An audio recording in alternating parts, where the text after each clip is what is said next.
the protest at Freedom Park, we're given to understand that BJP leaders have gheraud the Chief Minister's residence and security has been beefed up near the CM's residence. Deepak is joining us with more details on that. Deepak, high drama on the streets today of the city. We are also given to understand that the BJP leaders have gheraud the CM's residence.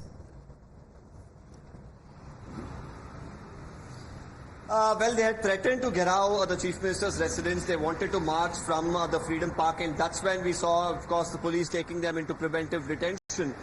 So while we look at these protests only intensifying, the Chief Minister of the state, Mr. Siddaramaiah, as we speak, is addressing a press conference where he continues to justify this increase.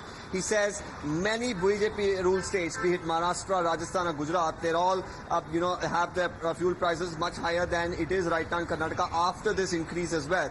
He says that, the BJP has not raised its voice in those states. He says that as far as fund allocation for Karnataka is concerned, the MPs and the BJP haven't been raising their voice, and now what gives them the right to raise their voice? Well, it's been, a fair increase in price, which will help, bring in more funds for the state for developmental work, and also, once again, defending the guarantees as well. So it looks like, leading from the front of, the Chief Minister about this particular charge of the BJP is countering up, the protests and the BJP's charge that this is a loot and it is going to dent the common man. He says the guarantees are the ones who are helping the common man save some money. And here the fuel prices in comparison to many other states, Karnataka are much lesser. This is the justification that continues to trickle in. Right. Like you said, amidst the blame game, the Chief Minister is hitting out at the Prime Minister, at BJP and justifying his decision.